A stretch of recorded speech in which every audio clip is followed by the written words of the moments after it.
control. I have control. I have control. Execute.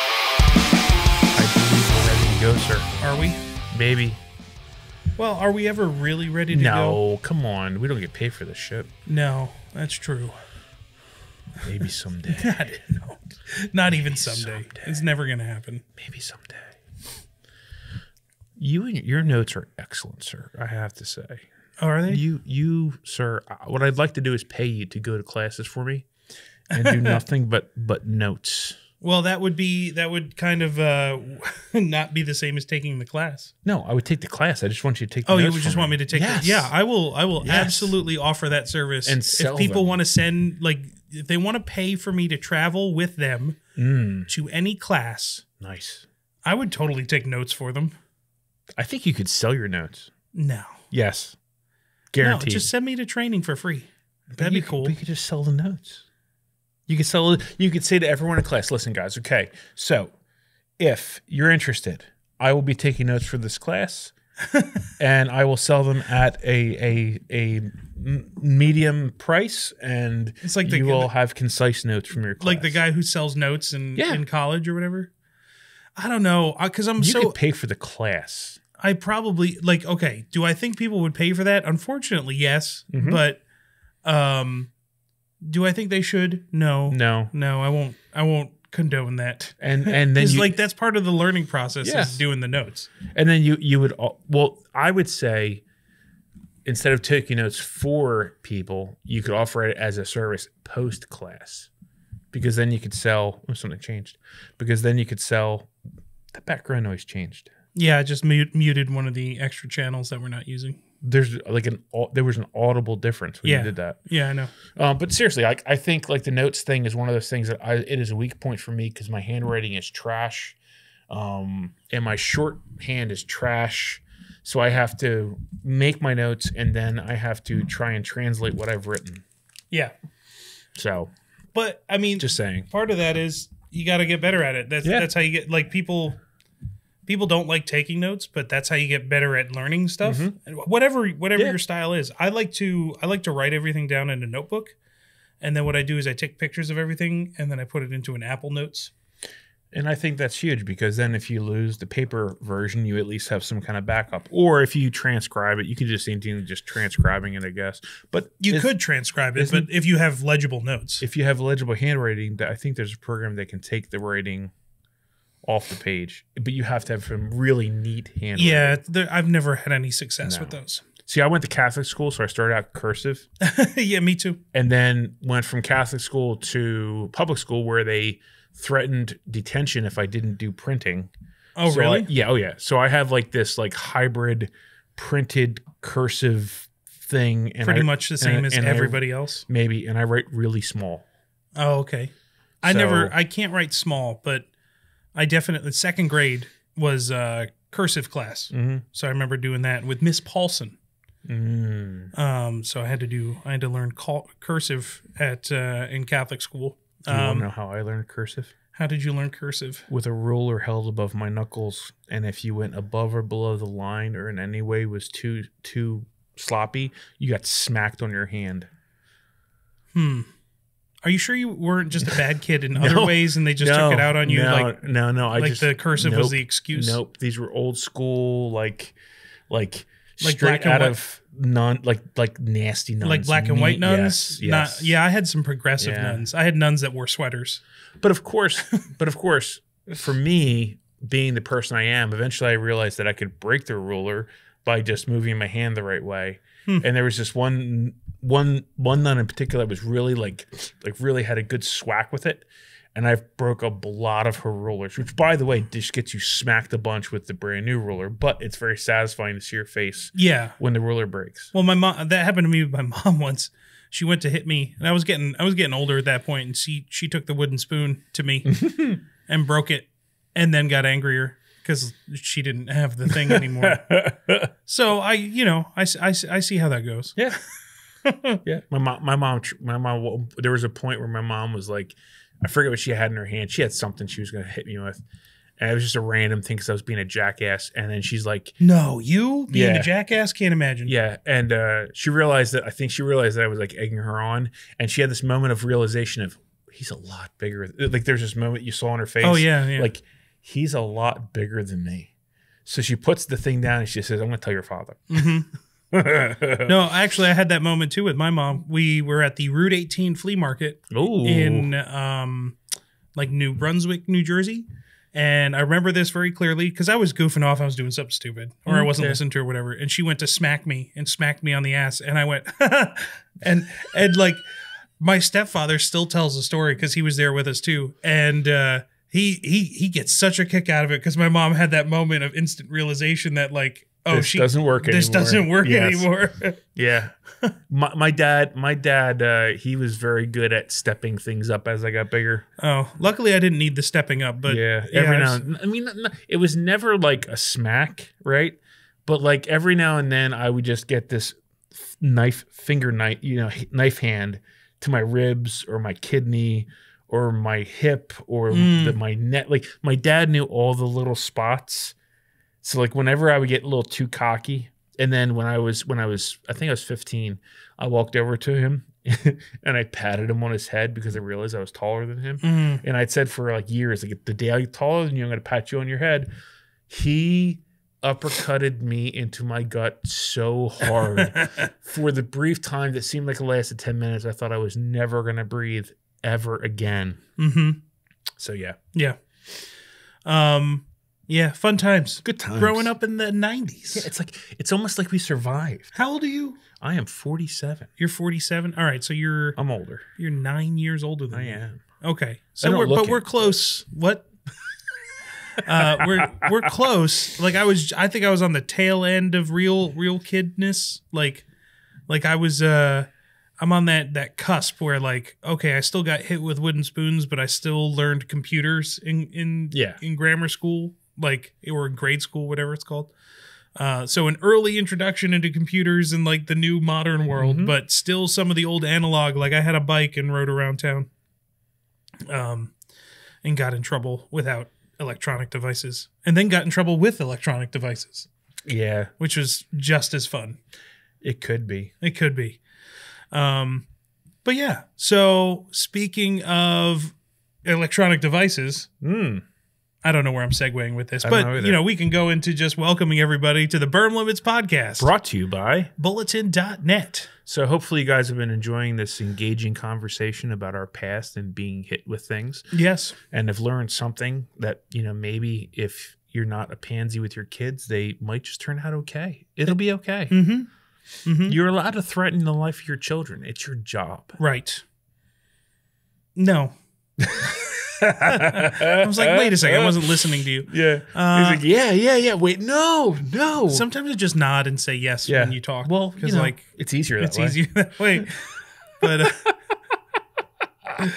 yeah, man. So what do we got going on tonight? So we have an exciting training tip tonight. Oh yeah, so we're going to be talking about that. Well, I don't know if it's exciting. Well, but it is a tip. It should be exciting for you. You did kind of create a business around the idea of it. I did. And we have some lovely bulletin points. Yep, always got the bulletin points. Which are going to be good. And then we have a discussion about the idea of having an open mind. Right. Like, what does that mean? What does it mean for each of us? What does it mean maybe in general for people? And how it can maybe help you be a better student. Right. So we've got all that going on. But first, let's give a shout out to our sponsor of tonight's episode, Pig Armament.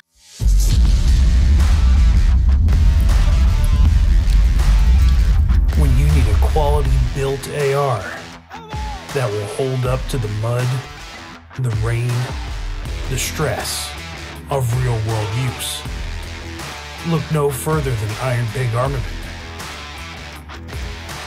Rifles built and tested by people who train. IronPigArmament.com. Dude, he had posted something on Facebook, and one of the most gorgeous paint jobs I have ever seen. Whoever he has doing his Cerakote work is fantastic. His what work? Cerakote work? Cerakote? Cerakote? Cerakote? I don't know. I always call it sear coat. But anyway, I'm sure I'm pronouncing it It's like Sierra Mist coat. But I got to run his the trigger that he's using in his guns for the live fire portion of live tissue live fire lab, and I have to say that thing is very nice. Is it a sweet trigger? It is a sweet. I mean, automatically my groups just shrunk to nothing. Yep. Like the skies opened up. Large-breasted women came out of nowhere. It was rays of light started coming down. Yeah, it made all the difference in the world. Your target was all of a sudden easier to see. It was like you were using an LPVO. It was like it was right in front of me. Yep, it was amazing. Yeah, that's what happens when you put the right trigger in and just get that click. Yeah. Oh man, it makes all the difference in the world. It has nothing to do with all the trigger time before that. It's all about the trigger. But so we're of course talking about Turtle Castell, friend of ours who owns Pig Armament. So if you're looking for a rifle, you should definitely check them out. You should. Awesome dude. But yeah, so that's our sponsor for tonight's episode, and with that we'll go into training tips. Training tips. Do we need like a little intro for training tips? We have to find something. Yeah, maybe that could be your stupid voice. Yes. He may not want that to happen. You never know. Maybe it needs like a jingle, like training tips. Training tips. Training tips. Just the tip. Just the tip. Yeah. Just the tip. We could definitely come out with a catchphrase. I am so finding some kind of audio for that. So we're talking about training tips. So this is our new addition to the podcast. Our new regular segment. Yes. We as we both realized we should have been doing from day one, seeing as how the entire podcast is devoted focused to around training. Yep. So it's almost like we dropped the ball on that one. Exactly. So for tonight, training tip is. What is the trick? The training tip is how to find a good trainer. Oh, how to find a good trainer. Well, obviously, you bust out that big giant book that you have sitting in the corner, that's or in the closet, the one that's like got those yellow pages in it. Oh, yes. It's big thick phone book or whatever, and then you go over to Firearms Trainer. Yes.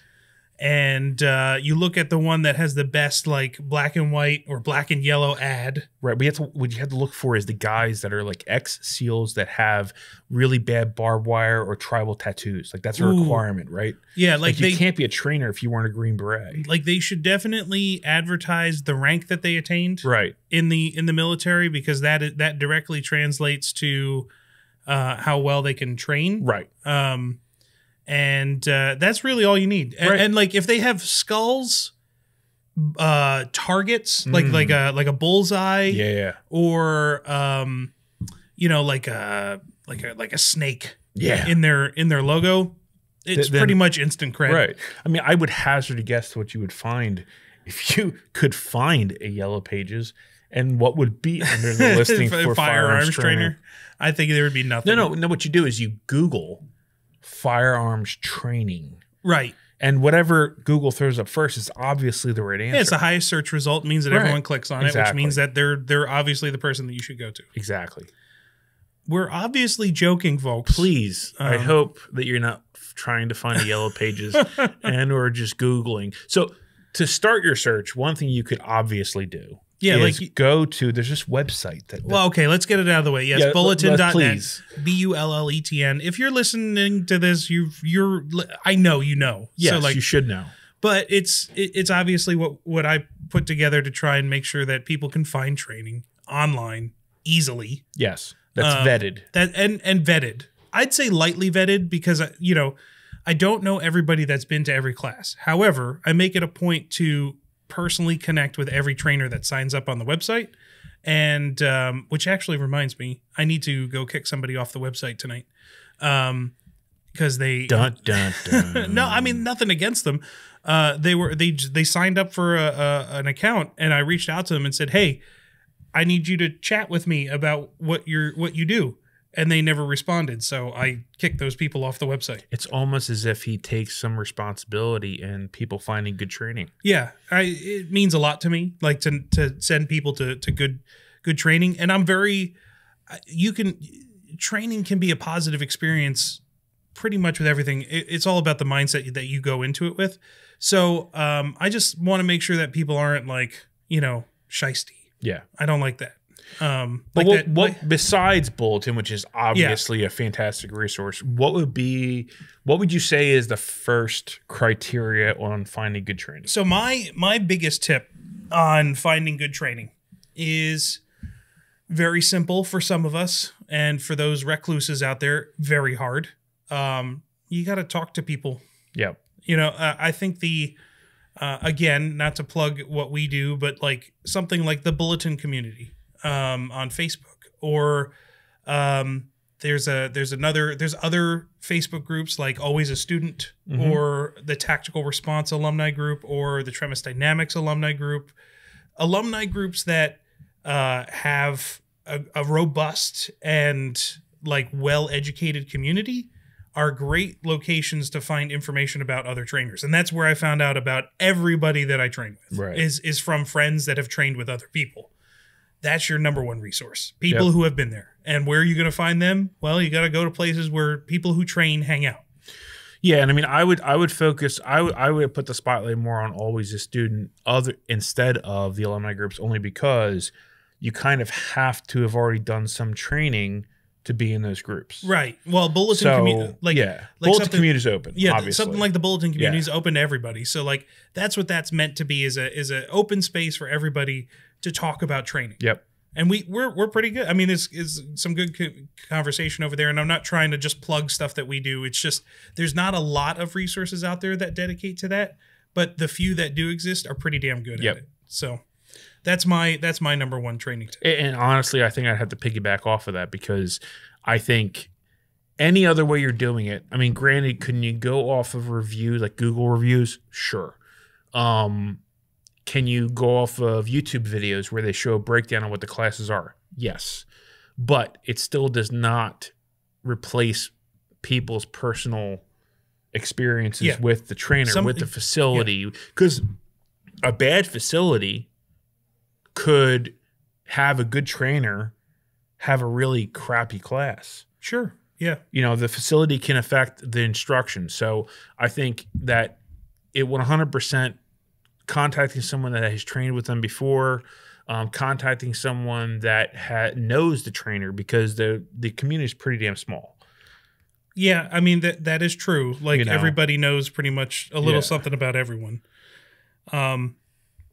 It's a huge resource. Yeah. Don't let it pass you by. And if you have to go to your first class to start talking to people that are in the know, well, sometimes you got to take that leap and at least because going to the first class, that is the hardest. Yep. And that's the one where there's the least amount of resources out there for you. So definitely find a community that you can chat with people about, like whether it's local, like a local community group. Sometimes you can find people that have gone to firearms trainers there. Whether or not it's a common shared interest. So like if you have an interest for prepping, or an interest for paintball, or an interest for whatever, you can sometimes find those groups online where people have gone to other types of training. Although I will say, it's tough nowadays with trying to find firearms training or people that are just tolerant of being a responsible gun owner. Like even just looking for training. Like for instance, my wife is a big runner. She loves running. She's in a lot of running groups. There are a lot of women in those running groups that ask for advice on how to defend yourself because they have different things to worry about than large males do. And they're legitimately worried about predatory people. And the number of people that gatekeep and jump down the throats of anybody who suggests, obtaining a firearm, learning how to use it properly, and carrying it with you is astounding. She shows me all these comments all the time, and I'm like, you cannot go to those types of groups. If you find groups that are telling you to not protect yourself, find other groups. Yeah, that should be a litmus test of let's not participate with that group of people. Right. So the other thing I wanted to touch on with finding a good trainer is vetting. Yeah. Which is very much along the same lines as what we're talking about of finding them in the first place, but vetting them is slightly different. You want to check out their social media profiles, obviously. Like, are they putting out stuff that people are reacting to positively, negatively, and you can't take all. You have to take all that with a grain. Like you can't use that as a definitive factor. Google reviews, those can be like, what's the term? Doxed or whatever, where people just put fake shit up there to try and ruin your business.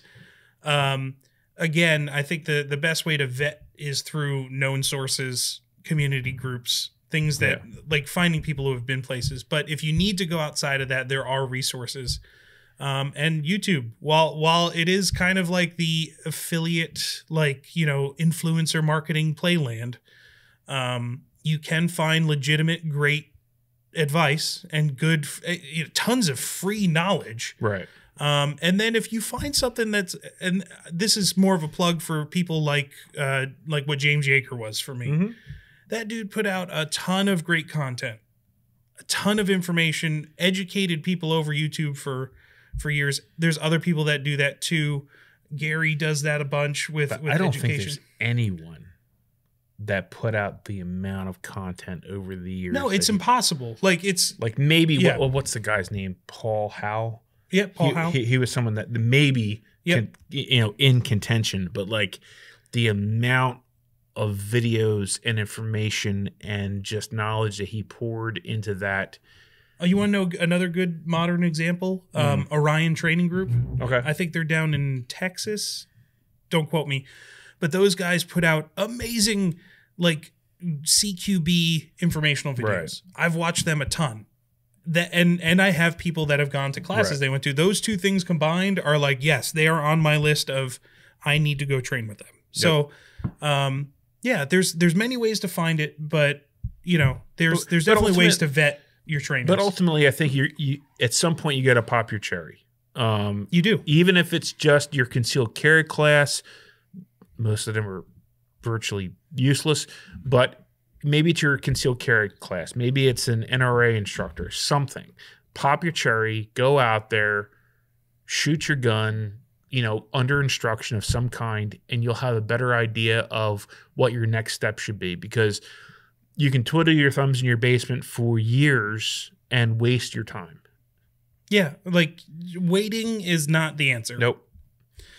If you're watching this and you don't know, comment below. We monitor I know I look at the comments. Sure, yeah. Actually, as a matter of fact, I will go a step further and say if you ever have any questions, anybody who listens to this podcast that needs advice on training in your area, just reach out to Mike at bulletn.net. Yep. I'm happy to be a resource for everybody, especially new shooters. And I mean, if you're interested, join the Bulletn community. Always a Student is a great group on Facebook that is probably one of the most open-minded groups that I have seen. There's no drama. Yeah. There's no BS. It's just closed though, so that's one of you have to join. Yeah, you have to go train first. But, but yeah, that's our tip for tonight on how to find good trainers. Unless you got anything else. No, that's it. All right, cool. So yeah, I guess we can move into our regularly scheduled programming. Yes, the Bulletn points. Bulletn points. Here we go. I live for this moment. More than just the tip.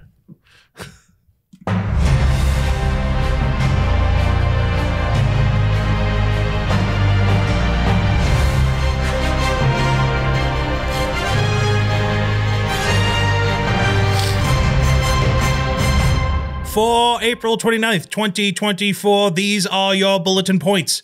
2 stories related to our rights emerging from the state of Pennsylvania. Do 18 to 20-year-olds now have the right to bear arms throughout the Commonwealth? And are legislators so tired of losing the battle to ban guns that they are now coming after your ham radios? These stories tonight and more on the on the Berm Limits podcast. Damn. So close. Just messed it up right at the end. So close. Because I was looking at you. You shouldn't look at me. I shouldn't. Don't look at me. Yeah, that's a bad idea. No, yeah. So we got 2 stories tonight out of Pennsylvania.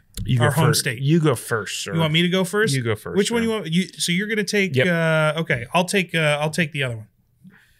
All right. So as of a couple days ago, actually a little background. I'm not sure if you're aware, because this was news to me. I always thought that people across the country, if you couldn't carry a gun, right, or you couldn't legally carry a pistol, until you were 21. That's what I thought too. I thought that was mostly the Yes. case.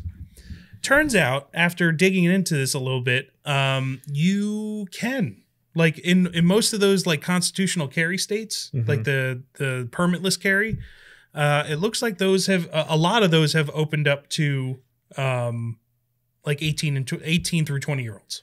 So as long as you're an adult, you get to carry a gun, which is the way it should be. Which makes sense, because if you can be drafted to go die for your country, then you should be able to defend yourself. Yeah, you should be able to carry a gun. Actually, I don't really think age should be a limit on that whatsoever. But hey, we're splitting hairs. Yes. But so for the most part, a lot of those states that do permitless carry already allow 18 to 20-year-olds. Pennsylvania is obviously not a permitlessly. Well, actually, to some people who's listening, they may not know. Pennsylvania is a permit carry state. We need to get licensed to carry concealed. Well, yes, you can open carry a firearm without a permit, right? But it can't be in a car, because then it's considered concealed. It can't be in the it can't be in the city of Philadelphia because it's a certain class of city or whatever. Generally, if you're going to carry a gun in the state, you really should get a license to carry. So, and in that license to carry, it's been denied to 18 to 20-year-olds, or anybody under the age of 21. And that has just recently changed, which is good news. It's very good news. April 24th of this year, Chief Counsel Josh Prince, who have you ever met Josh? No. Josh is awesome. So Josh is probably the preeminent firearms attorney in the state of Pennsylvania, and I know he practices in other states, but I don't know them off the top of my head. He's a dude who trains often. Is he the one? Does he have a channel? I don't know if he has a channel, actually. I should know that. Because there was a guy that I've seen quite a few times, and it's always about Pennsylvania-based maybe gun but, news. Well, anyway. So Josh is one of the partners at the Prince Law Firm, and I've trained with him a bunch. He's a great dude. And lives the firearms world through and through, and there's a reason he is like the guy, like the legal expert in Pennsylvania for firearms, because he wins shit like this. So he secured a permanent injunction in the case of Lara et al. Versus the Pennsylvania State Police Commissioner, which stops the state police from doing three things. It stops them from arresting 18 to 20-year-olds who openly carry during a state of emergency, because they were, or there's some gray area wording. We had talked about this before, and this was clearly targeted because of the incident with what the hell's his name? Rittenhouse. Rittenhouse. Yeah. I mean, this was 100%. That whole thing was targeted at that idea that someone 18 to 21 is carrying a rifle during an emergency. I think so, but that law may have been on the books earlier. I'm not exactly sure of the history, but that one we did talk about did seem like it was very much targeted at that. But so previously, there was an exemption during those during states of emergency where 18 to 20-year-olds could carry, but I guess they were being cracked down on because of probably the Rittenhouse stuff. The second thing it stops the state police from doing is denying applications for a license to carry to anybody under 21. Like, they have to. Like, they can't deny the license anymore. So they're available. People under the age of 21, well, I guess 18 to 21 can go get a license to carry. Yeah, you don't have to wait till you're 21. Right. And the third thing it did was stop the state police from enforcing some draconian laws that were on the books, basically banning 18 to 20-year-olds from transporting firearms, or there was some legal wording or whatever, and like it's a transport law.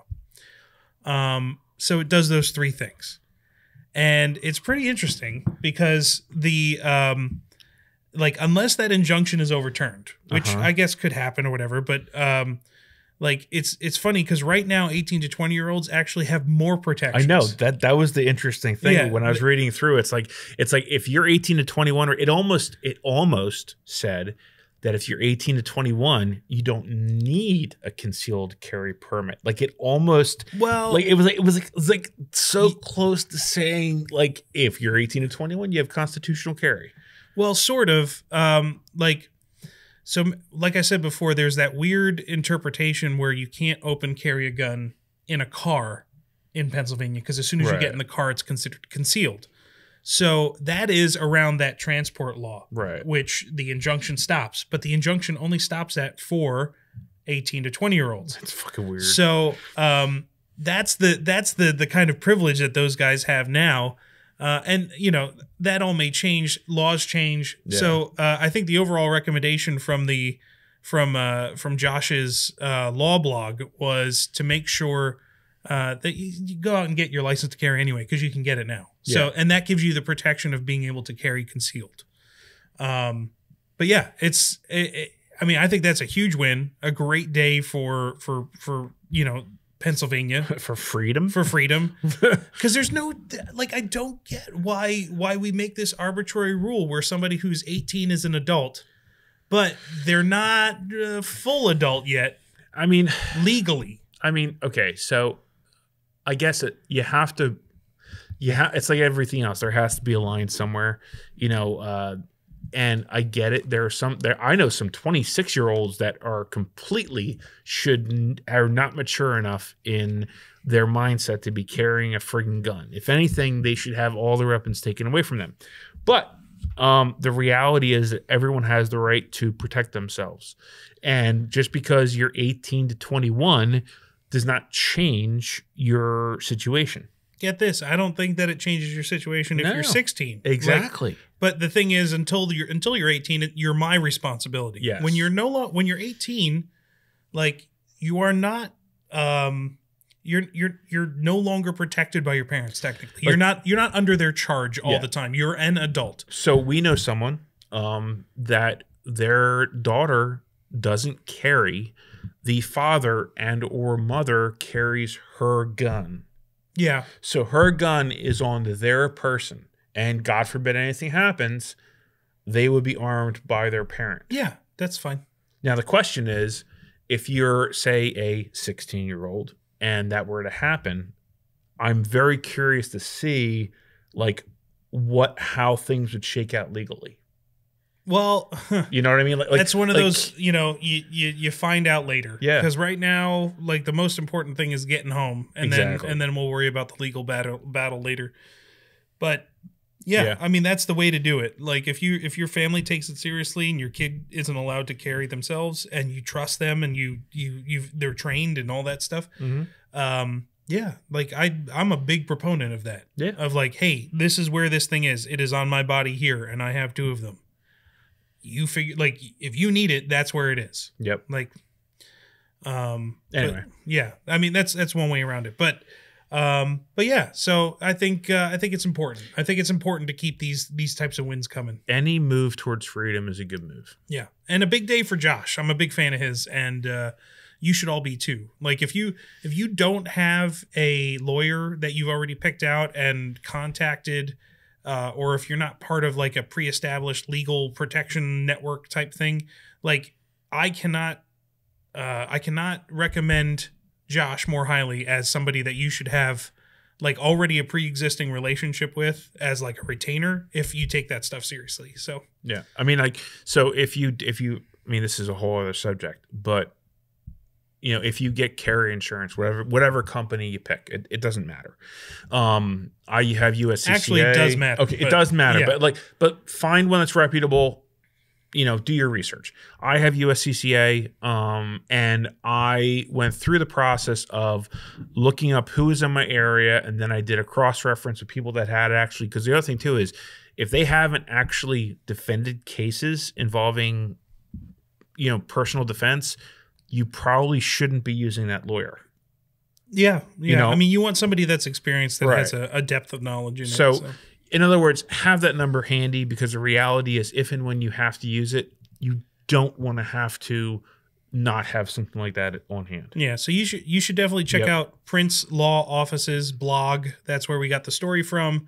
And you can check them out at princelaw.com. And maybe he'll link stuff below. I'll try and link, stuff. But I'm telling you now. So, yeah, princelaw.com. So remember, Josh Prince. Just remember that. All right, what do you got? They're coming for your ham radios, all you ham fuds. They're coming for your ham radios. Why? Oh no! Why? Oh no! So this story comes from Starship Adventures, a YouTube channel, and it is PA is moving to ban the use of ham radio while in a moving vehicle or a running vehicle. It doesn't even have to be moving. No, just on state roads. Yes, if you're on a state road and you have your little handset and you're using it, technically you're breaking the law. So Law SB 37, Enhanced Driver Responsibility Bill, obviously meant for texting and driving, unlawful use of any electronic comms while driving, passed the House going into the Senate this week. So it will, I would not be surprised if it goes through. I don't know. I just don't know. Yeah, who knows? I mean, they're saying it's a compromising safety and situational awareness. Same thing with using your phone while driving. What Starship Adventures pointed out was this is another overreach by the government. In his view was everything has been an overreach from the beginning. First, you could text while stopped at a stoplight. Apparently now that is not legal. Any use of your phone of any kind is illegal. Police at one point they couldn't stop you for it. If they stopped you for something else and then you were using it, then it was an additional fine. But now they can physically stop you just for using a phone non-hands-free. Right, and if correct me if I'm wrong, but it looks like this bill is basically make it so they can lump everything together all into one thing. So if it's an electronic device of any kind. I don't know about any kind, but anything that's not hands free. Well, I think it said electronic device, electronic communication device. Right. Which can mean anything. And there were some exemptions carved out. I think one was like GPS devices. Like originally, the exemptions that were removed is a mobile or handheld radio being used by a person with an amateur radio station license issued by the FCC. Right. Like they carved out a usage and said, hey, anybody with a ham radio license is allowed to use a ham radio in a car, which, by the way, is a very popular and I would say probably even more likely usage than almost any other type of ham radio nowadays. Because most people have mobile stations that are in their cars. They use their cars as kind of a mobile ham shack. I know I'm getting ham fuddy right now, but like it is a huge portion of what ham radio guys do. And let's not forget that this doesn't, of course, apply to the police. Or the fire department, although or EMS, strangely or EMT. Enough, but I don't think that they carved out any exemptions for people not acting in official duties. So like the volunteer firefighter who uses a radio on the way to a call or whatever, you're in trouble. That's not carved out. I mean, he's probably not going to get pulled over, jammed up, but like they're just using this as an excuse to like basically ban any type of usage of anything in a car. I take personal umbrage with this because A, I'm a ham radio operator. I have my amateur license from the FCC. I know how to safely use it. And B, I've also taken extra steps and I now have a FCC business license. That business license allows me to have certain frequencies or to transmit on for certain frequencies as part of my business purposes. That includes mobile radios in vehicles. And I have those for very specific purposes, mainly to support training activities. So whether or not you think this is abstract and just dealing with ham fuds, it's not. No. Like this has lasting implications on things within the training industry. So and it's not just about ham radios. It literally, in my opinion, it is just another step they have to control, license, and make you pay. Right. Well, it's not. Yeah. I mean, I don't know about if there's a way to pay. Well, pay whether control, through fine or whatever. But this is fucked. Yeah. Like I mean, I granted it's not as dire as some of the other crazy shit that we've had, but this one's farther, and that's why I'm pissed about it because it's already passed the House. It's with the Senate. Like if it goes through the Senate, like the hell's the governor's name? Shapiro? Is he our governor now? I don't know. Yeah, Doesn't matter. That dude will sign it because what does he fucking care? So, like, these are the things, like, they're all related. Yep. The gun stuff, the radio stuff, your personal freedoms, your ability to do whatever. They're all related to your, like, to the government just cracking down on your freedom to do things. I mean, it's no different than the whole thing with the Berkey filters, where they try to basically shut that company down. I mean, like, well, all it is. Wait, the government tried to shut down Berkey? Yeah, because apparently they said that the filters were an antibiotic because they killed germs. So literally, they were they were trying to shut down the company. And for a while there, when you look for the company, the website was down. Wow. Okay. Now, whether they made changes to the filters or whether there was some kind of a decision made, but like, I mean, I don't think it's an accident that one of the most popular ways to get water that is separate of government entity is the Berkey filters. So it's not an accident that they went after that. It's all about personal freedom. The whole thing is about personal freedom. Well, yeah, they really don't like it when you don't conform. And God forbid, like, you're self-reliant. So anyway, yeah, it's screwed up. I doubt it has the support to not get pushed through. I'm sure. I have no doubt it'll get signed into law. So email your senator. So if you go to Starship Adventures, he had a link in his video. He does. We can put one in the link too of like basically a site to find your state representative. And you should call them and you should email them. I did today. I emailed my my state senator. I forget what his name is. But I was like, hey man, so this is bullshit. It's an overreach and my business is threatened. I'm a small business owner in your district. So you should get on this. And hopefully if enough people, and unfortunately, I think it's something that's going to get mostly ignored. Hopefully it doesn't. Hopefully they get enough emails and enough calls that it maybe changes the mind, but I don't have a whole lot of hope for that, unfortunately. Right. So, you can be the change, folks. I guess that's what they say, right? With political stuff. I don't know. Well, I think I think the reality is that if you get enough people standing up saying no, or just not complying, I just say threaten them with expulsion, like, or hey, if you don't vote this way on this issue, I'm going to not vote for you next time. Usually I think they care about that if enough people tell them that. Yeah, I actually I forget who my senator was. I had sent him an email. I forget what it was about. And he comes back like almost honestly, like it was like worded in such a way that it didn't seem like it was just a robotic response. Yeah. And completely just disregarded, did not care what I had to say. Yeah, I've basically in a nice way said, I don't care what your opinion is. I'm not voting that way. So yeah, sometimes they have canned responses. Yeah. But those are the bulletin points for tonight. Yes. So what else? Man, I feel like we're just rocking through this episode. Really don't want to do doom and gloom. Like try to not do doom and gloom, but it's tough, man. Yep. We're gonna take a quick break, and then we'll be right back with tonight's discussion topic. And we're back. And we're back, people.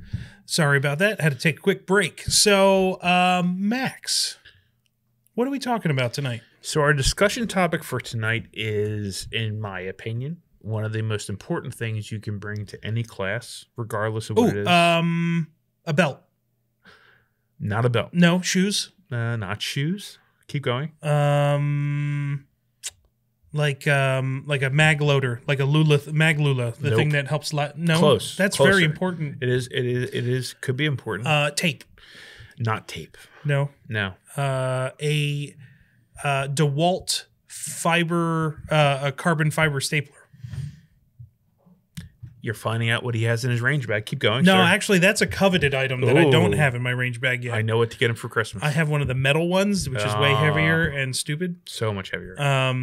Yeah, carbon fiber staplers from DeWalt. Yes. Those things are great. Keep going. Keep going. 200 rounds of pistol ammo. Nope. No. A folding chair. Nope. No. Cooler. Nope. What's the most important thing? An open mind. An open mind. Yes. Something you don't have to purchase. Something I always forget. No. Yeah, that's an interesting concept because it was the first time I ever came across it. I know we talk about them a bunch. We have to meet other people so that we don't talk about the same people all the time. But Jaeger was the one who outlined the gear list for the first class that I went to. Number one item, an open mind. I literally, for me, when I've read that, I like hit the brakes. I'm like, wait, what? Mm-hmm. Like it was one of those moments of like you're driving past something. It's like, what was that? Like it was completely not what I was expecting to see at the top of the gear list. Yeah, and I'm not sure. Truthfully, I'm not sure if it originated with him or if it originated maybe in the circles that he was in. Could have been Andy Stanford or something like that. But regardless, you can see some of his influence and the influence of tactical response kind of trickling through the industry. Because like when you see somebody who puts an open mind at the top of their gear list, either they've been influenced by some of the same people or they maybe came to the same conclusion or the same result. In different ways, but it's an incredibly important thing. I think it's a litmus test for me. Like for me, it's like if I see that as a list, I immediately, as we talked about earlier, talking about finding a good trainer. Like for me, that's one of those things when I see that I'm like, okay, cool. Like for me, that's a huge thing to a check mark that I like to see. It's almost like it's one of the things that you can use as a vet. Sure. For the trainer themselves. Like if they are asking you to come with an open mind, most likely it means that they also preach to have open minds. Yep. It doesn't always. Nope. It could just be a copy and paste. It could be. But I would add that. I would definitely add that to the list of things that are good signs. Yep. But let me ask you, what does it mean? Like we see it all the time. I hope I've brought it. And maybe it's to me, it's changed over the years, maybe what it means, but I'm curious what it means to you. I mean, like for me, like, I don't know. I think I've heard it called imposter syndrome. Like whenever I go to any class, I kind of go with maybe too negative an attitude that I don't know anything. I try and go in with the idea that I'm walking in first time, brand new, virgin shooter, and try and be as receptive as I can be to any of the instruction being given. And I think I do it to my detriment at times, which was pointed out by Andrew Smirshek of Combat Art Training. Andrew Smirshek? He pointed that out to me, I think when we were doing the patrolling the homestead class, that, yes, it's important, but it can also be a negative for you. So, but it's tough because like you go into like, if you've taken tactical response, you've taken fighting pistol, there are certain things that are drilled into you, even fighting rifle, whether it was there or not, there's certain things that are drilled into you that you almost feel like you have to do. They're the things that you see in the videos of cover and all the things you say. And when you get to someone that maybe is not using those, those vocal markers, it's kind of like a what? I see what you're saying. You know what I mean? Like you're expecting it to go one way, but it doesn't. Or you get to someone that's like, like Jay Gibson of Prolectus Training, who's like, hey, I know all you guys are going to be safe. I know all you guys are competent with what you're doing. We're going to start from the point of I don't need to instruct you on the basics. Mm-hmm. And we just go. It's a different way of teaching, and something that was very refreshing for me because everything before that had been very structured that way. Sure. So how does that relate to the open mind? Is it that you went in or that it's essential to come in and know that you may have to you may have to deal with either one of those types of situations? No, more the idea of like, it's not what I've already learned isn't necessarily as important to what I'm learning right now. So like what I've learned in the past is what I've learned in the past. This is take this instruction without all that jaded history. Yeah. I have a similar viewpoint on the open mind. mainly being the fact that if I'm going to a class, I have a mantra or just a general, like, you know, viewpoint of I am going to learn everything that I can learn from this class. Like, and whether or not that means ignoring other things that I've learned before, or you know, moving away from things that are instinctual for me, or things of that nature, and just focusing on what they're telling me, or the things that they're like, you know, what they're telling me, or a lot of times nowadays it's how they're telling me, right? Because I love learning the instruction side of it too when I see people teach. So yeah, it's going into it knowing like I will learn something, right? Like it doesn't matter. Like it may conflict with something I had before. Great. It may not. Okay. It may be cheesy, or it may be stupid simple, something that I've never thought I could, or never thought could be the case. But there's going to be something. Yeah. And I need to look for all of it. Yeah. I think my dad kind of jammed in my head the idea of kind of that open mind of like, you know, find something, whatever it is, and to be open to the fact that you may possibly be wrong. What you've been taught before may possibly be wrong. You know, be open to the fact that that may be the case, and that's okay. It doesn't mean that what you've learned before is bad. It just means that, and the other part of it too is what you're learning now may just work better for you. You know, it's like, it doesn't mean that what you learned before or learned previously is the wrong thing. It's just this may work better for you. Right. Yeah. Yeah. I mean, like there is no, there's really no benefit to going into something closed. Like how many, have you seen it a bunch in the classes that you've taken? Yeah. Like people who come, like, there's always that guy. Yeah. Well, yeah, there's that guy. There's always that guy. That guy, and a lot of people who listen to this are probably already have that guy in their head if they've trained before. It's the guy that pays to come to a class to teach the class. Like, it's the guy that pays for a class to argue, or to, like, you know, stamp their feet in the corner when they're not, like, when it's something they disagree with.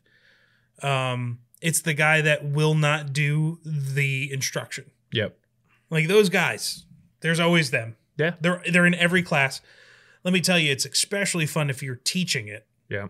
I have no doubt. Man. Okay, so here's a question from the instructor side of things. How long does it take you to pick them out of the crowd? Oh, somewhere between the first and the second step through the door. It's usually it's immediately apparent. Yeah. Sometimes it's not.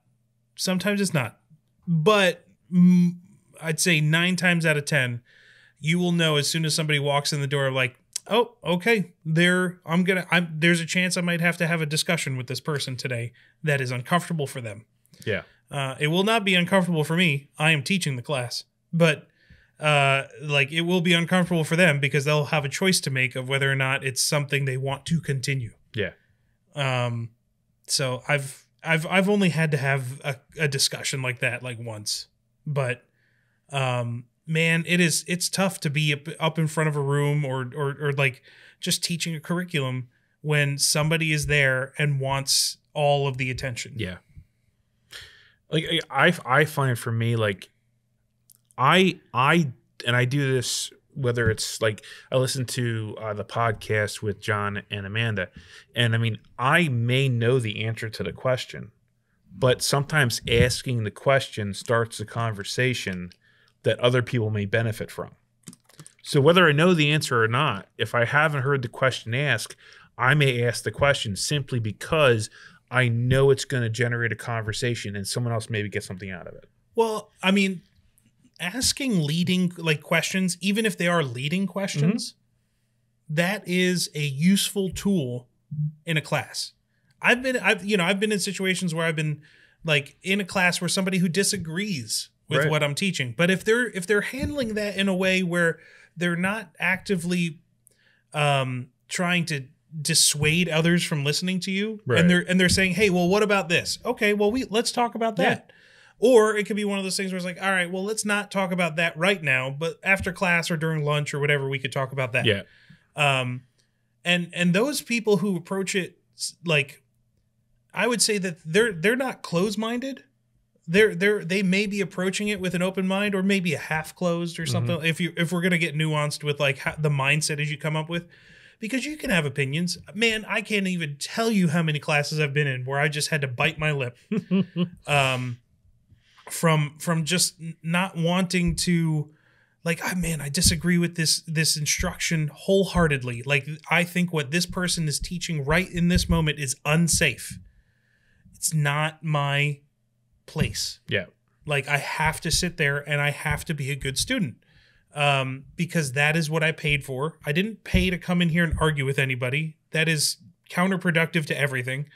But what I can do is sit here and try to understand what it is that they're saying and why. Yeah.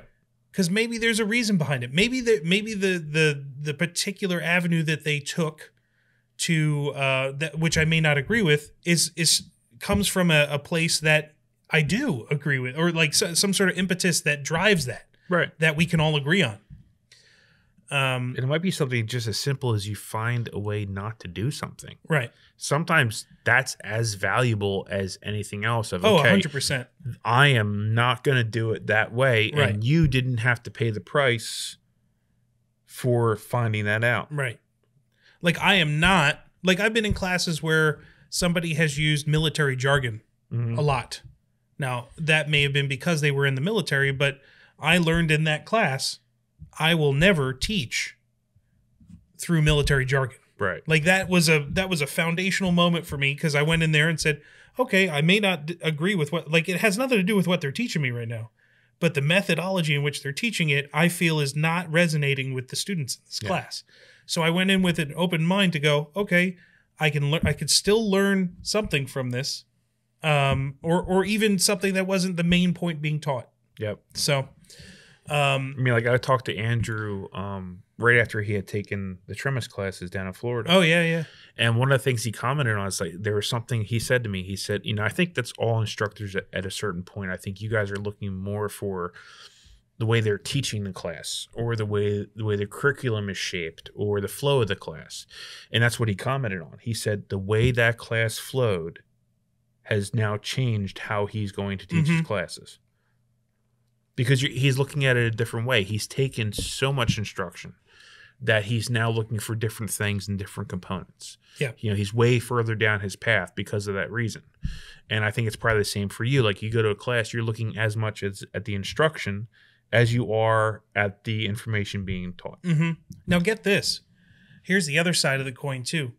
Because as an instructor, not that I'm like, so I even hesitate to call myself an instructor sometimes, because I don't have nearly as many hours doing the instruction as, like, amazing people. I just love it. Like, and that's what I really, I really enjoy doing. You have to approach going in as an instructor with confidence in what you're teaching, but also with an open mind that those people in there may have ideas that are better than what you are teaching. Yeah. You have to, because you'll never improve as an instructor if you don't acknowledge the fact that, your curriculum can progress. And to the point before, and I feel kind of bad for saying, oh, there's those students that come in that, always like that are the closed-minded students. Well, you also have to approach being a teacher in a way that you go, well, they may initially present to me as closed-minded, but it's also my job to find a way to help them open it. Right. Like, I can't come in with a closed-minded attitude of going, that person's unsavable. Right. There are no absolutes. Like, right. I can find, like, I have to come in and go, you know what? I have to work harder, and I have to find a way so that I can identify with the people in this class, because that's what they've paid for. Yep. That's my craft as a teacher, is to take this knowledge and help share it as most efficiently with everybody in this room. And I've even seen it where a student was getting the instruction in such a way that they passed it on to someone that wasn't getting it for whatever reason. Not a fault of the instructor or the class or the curriculum, it just wasn't doing the things, and they were able to explain it to them in a way that they like. That was it. That was it. Light bulb moment. Yeah, you know, the class helpers. Yeah, like they can be awesome, or sometimes they cannot be. Yeah, they can be. Like perfect example I'm thinking of is the Aussie from the radio class. Like, oh yeah, that dude said nothing for almost 2 straight days. And then the very end of day 2, as we're getting ready to wrap up, he drops this information bomb of team tactics and moving inside of a team. It was like, holy shit. Yeah, that guy knew some stuff. You know, so like you never know where that's going to come from. Exactly. And on the flip side, you know, you also have to approach it as like anybody who's trying to like help somebody else understand it. They're coming from a good place of just wanting to try and help. Mm-hmm. You know, they just may not be at the point where they've really honed the ability to teach it yet. But unfortunately, sometimes you do get those people who are closed-minded who will come in and they quote unquote help. Oh yeah. And they're not helping. No, they're actually teaching a different thing, and they're messing up with they're jumbling things in students' heads that you're not teaching them. Right. And you that is rough when you're teaching like a live fire class, and you're like, okay, I'm down on this side of the line, and I'm like, okay, what I need you to do is focus on this. And then you walk down to the other side of the line, you give some points of instruction, you come back, and that same first guy you're talking about is doing something different. He's like, oh, well, this guy told me how to reload this way. I'm like, that's great.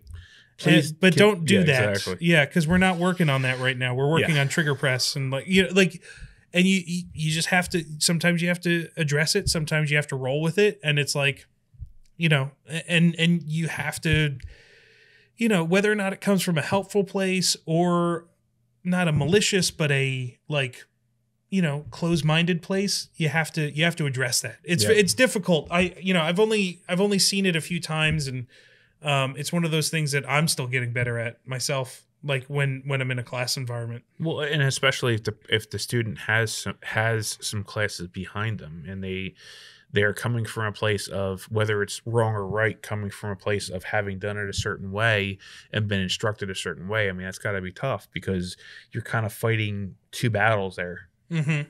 But the main thing is like I've always said, my dad said this to me, I repeat it to my children: you don't learn from your successes, you learn from your mistakes. So I think one of the most valuable things you can do is be open to the fact that you're going to screw up. But for me, those are those moments that teach me the most. Yeah. You know, like it does for me. And I think you have to be open to the fact that you're going to mess up. You're going to make mistakes. You're not going to do all the things you're supposed to do. When you're under pressure, learning something new, be okay with that. Understand that the instructors are there to help you through those moments. And a lot of instructors get the most fulfillment from that opportunity to make that instruction and make that change for somebody.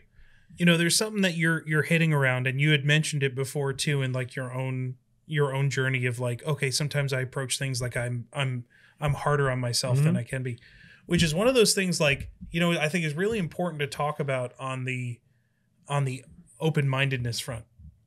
Because let me tell you, there is a huge difference between self-deprecating humor and like just like lack of self-worth. Yeah. There is a huge, they can present very similarly. Yep. And one of those is very welcomed and usually, you know, a good indicator of somebody who wants to be a part of the type of group that we're in terms of self-deprecating humor. The other is sometimes, I mean, it's not welcomed. Like it is one of those things where if you see someone show up and they're just like, no, I can't do that. It is something that is very distasteful to the people that are in our world. Yep. And it's rough. It's very tough to coach that person out of that. Yeah. Like I'm not saying that they shouldn't take classes.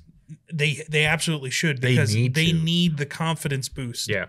But I would say that is the hardest student to help teach. Right. Is the one that is convinced that they are not capable of doing something. Yep. That they're convinced that they're not safe.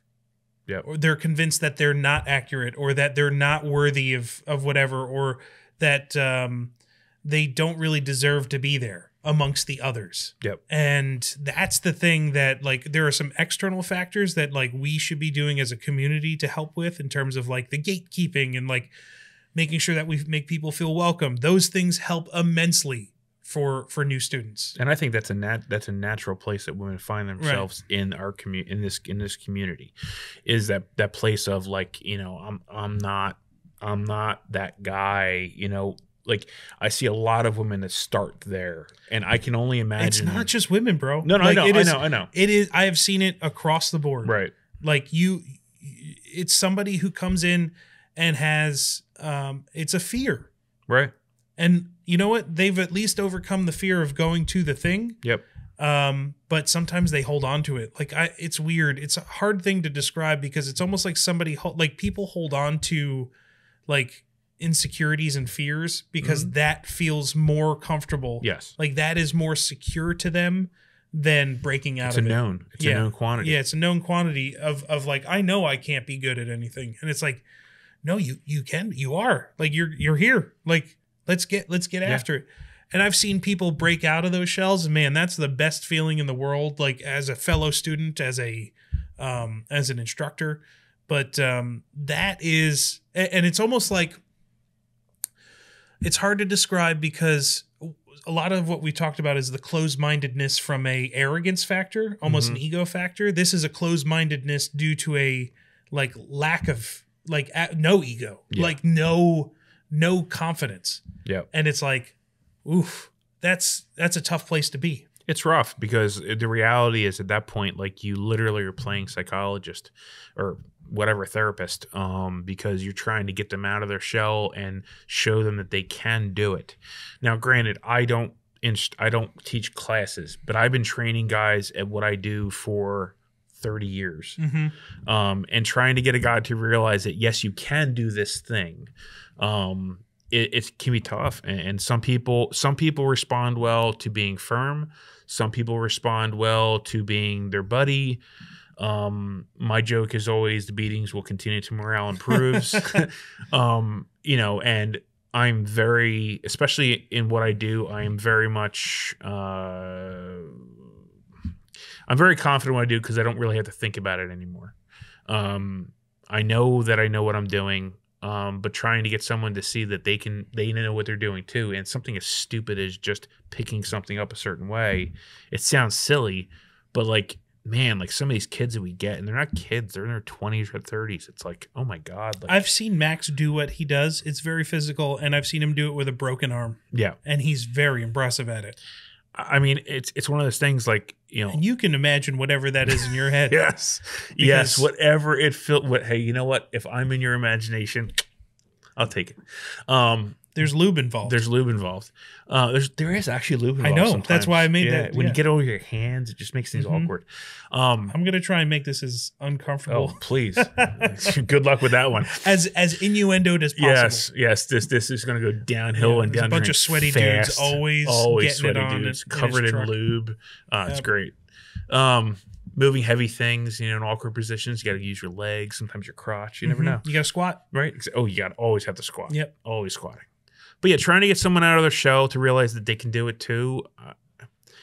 I've had it work so many different ways. And I think I find myself, when I meet someone new, I kind of size them up in the first 30 seconds to my detriment at times, not usually. It can be a useful tool, but it's like one of those things, like, trust yet verify. Yeah. Like, sometimes you have to make snap decisions. And dude, I've had guys that fooled the hell out of me. Yeah. Like, I was like, I did not see that one coming.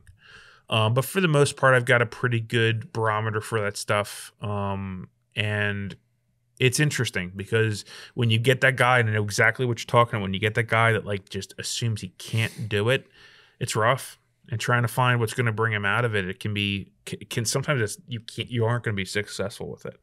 Yeah, but also that's your job. I love where you've gone with this, because one of the things I wanted to talk about in this topic was, we started with training, and that's where we were introduced to the idea of an open mind. But you've already broached the subject of like, oh yeah, having an open mind has helped me outside of here. Oh yeah, which I think is the greatest, like, the learning point of all of this is like, if you approach everything with an open mind, man, things change drastically. I mean, I try not to come into, like, I've almost taken it onto a personality trait. You have. In terms of like, you have. You may be one of the most open-minded, and you use devil's advocate like a grand a grandmaster. Like his if you have a conversation with Mike in any kind of depth about any subject, at some point devil's advocate is going to come, and he uses it very, very well. Well, I like to challenge people. Yeah. Especially in conversation, because a lot of times people have a preconceived notion or something that they may have heard somewhere but haven't really thought through. And while I'm not saying that I've thought through a ton of stuff, I enjoy having the mental spar, like the verbal judo, of like, all right, well, let's test that. Like, even if I agree with you, right? I think somebody needs to pressure test the argument. Yes. And sometimes that helps form my opinions or change them. And it becomes very useful in how I approach a lot of things in life, especially with people. Man, I've met all different types of people, and some that are distasteful, some that are manipulative and deceitful, and they get away with it because they do it in a business environment. Oh God. Yeah. Politics in corporate culture. And like you can get really jaded from all that stuff, especially being in a corporate world. Like, and if I didn't take an approach of like, man, I just need to keep this like my mind open, it would be a dark hole of like nothingness that I lived in, because it's just, you deal with like things that are not savory for the people that we like to be, like honest and open and like confident and champions of one another. That's I don't think it gets talked about much in our community, but I think that's really one of the biggest defining traits of people who train is, more than any other part of my life, there are people who are champions for me more than I am. Dude, like during the live fire portion of we had an incident, because of something with the gun. Nothing irresponsible, nothing unsafe. It just happened. And my mind I was done. Like, I was like, I'm done. I'm not doing anything else. I put my shit down. I was ready to walk away and be done for the day. And those people got me out of that mindset and got me back up on the horse, get back up on the horse again. If it wasn't for them, like, I would have really walked away with a negative from that experience. Yeah. And the fact that they were able to get me out of my head and get me back into what I should be doing, it was great. Even to the point of, the person that got hurt apologizing because they didn't do it for me. Well, and just by the way, in case anybody's listening, use some strong language. I'm trying to like navigate this in such a way. Yeah, no, Max was at a class. Yep. And we're not sure if it was a barrel obstruction or maybe a powder overload on a casing or something like that. But you had a projectile fail. Correct. As it was leaving the barrel. Yes. And the jacket separated. And a small piece. And a small piece went like off into the distance. And it shook his, like he thought he did something wrong or something bad could have happened. And it's, those types of things, while very, very rare, sometimes happen. But like, I get it. You were shaken because you thought that the implications or what happened from it could have been dire, and I thought I hurt somebody. Yeah, but through my negligence, but through no fault. like with not breaking any rule or anything like that. It's just one of those freak things. But yeah, that's what makes this community amazing, is that the people that are there to help you get out of that, because like, hey man, you didn't do any, like you need to get back up on that horse. You need to get back in that drill. Because we're champions for each other, because we have open minds for each other. I come to a class with an open mind of what people are capable of doing. Yep. That's, I think, probably one of the things I learned most from Jay Gibson, as like I don't know if it would be appropriate to call him a mentor. I consider him to be a mentor. We just don't see each other enough for me to really be able to. I don't think you have to. I don't think frequent of association has anything to do with mentorship. So I really view Jay as a mentor and an inspiration in the way that I try and teach, and his overall kind of approach to I mean, really seeing what students can do is having the most open mind I've ever seen of any instructor. In terms of he puts no limits on what somebody is capable of in his brain coming into a class. And I think that's absolutely amazing. And I wish I had that ability. And I'm trying to get there someday. I have no doubt you will. But like, I think that also, again, bringing it around to the greater world around training, it certainly helps you have a better worldview when you look at people, whether or not they are people who train or people who agree with you in your political beliefs or your personal beliefs, whatever. Looking at people and understanding that they are far more capable of good than you give them credit for, I think it helps. Yeah, it really helps with getting through the day. Yep. Yeah, and I think 100% with Jay. Like, I've only been able to be. Jay was never a main instructor for any of the classes I took at Tactical Response. He was always an instructor who was there, but he was never a lead instructor. I got to take the class FAFO with him, where he was the lead instructor. That was his course. Mm-hmm. I got a chance to take the Patrolling the Homestead, where he was co-instructor. But yeah, the way it's masterful. Yep. I mean, even the way he gets people to ask questions at the appropriate time. I've never seen an instructor do verbal judo that way, where it's like the other way. Yeah. Like. Exactly, but let me finish, and I might just answer your question. And just the way he does it without being in any way, I don't know how to put it. Like, literally, he just kind of grabs you, flips you, and turns you and pushes the other direction. It masterful. I can point to almost every trainer that I've trained with, and like, you know, find an aspect of how they've helped open my mind in a certain way. Maybe someday I'll have to go through the list, but Jay is probably the one who, and I know I speak about this often, is like the one that really opened my mind as to like what people are capable of and what I can be capable of as being a teacher. Yep. And I thank him a lot for that.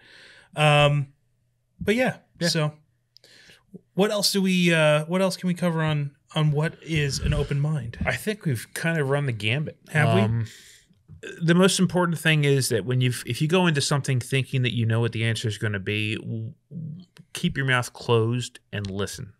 Yeah, find the appropriate point. Yeah, like there's going to be moments where you have a question. The important thing, I think, at that point is write it down.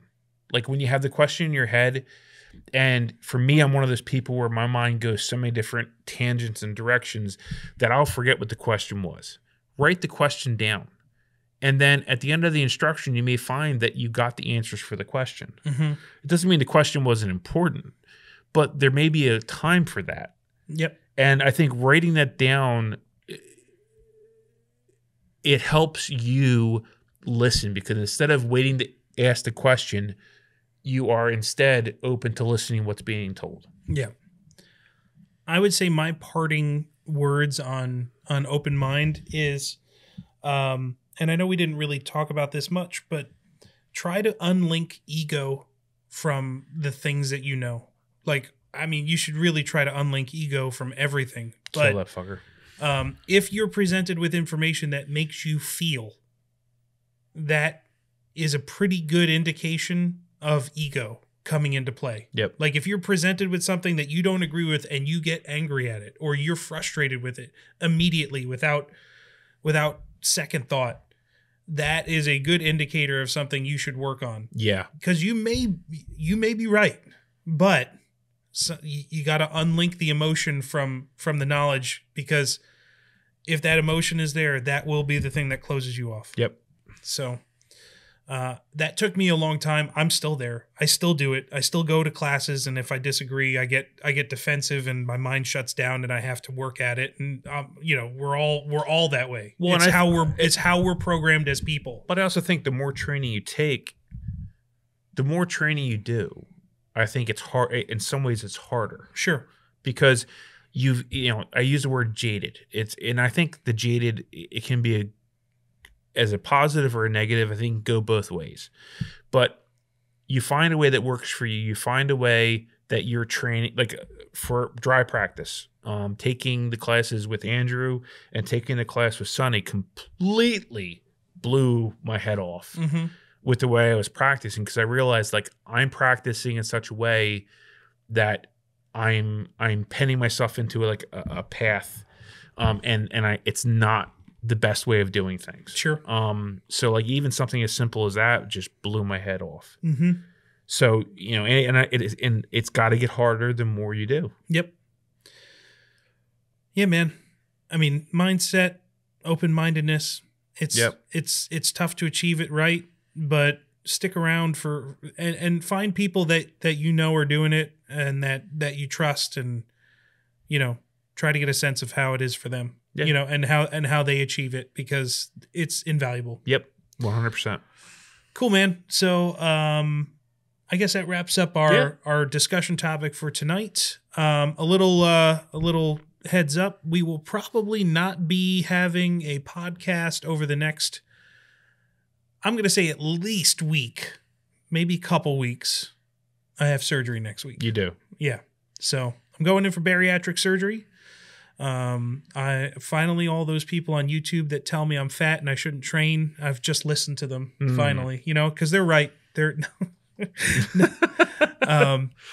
no, I've been going through this process for a while and trying to take health seriously. So we'll probably having a child will do that. Yep. And that happened once, and I slipped back, and it's a continual process. So that's something that I'm doing. It's big in my life. Hopefully I'll probably share some of the process along the way.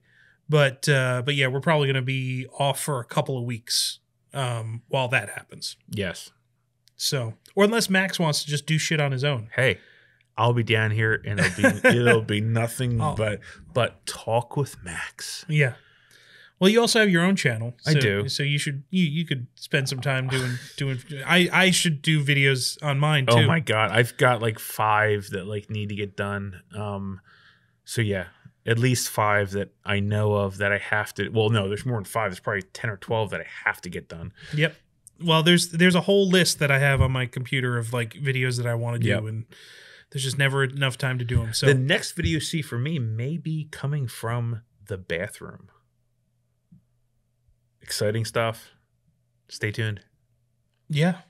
I mean, I don't really know what to do with that, but that's the point of the comment. How to take a shit with Max's path. Yes. Now, raise your legs up so that you're in a squatting position. Make sure you're doing that squatty potty thing. Yeah. Have poopery nearby. Yeah. All right. So stick around for Max. Tuned. Make sure you check out his channel and whatever he's going to be doing in the bathroom. Yeah. And we'll catch you next time here on the Berm Limits podcast. See you later, guys. Bye.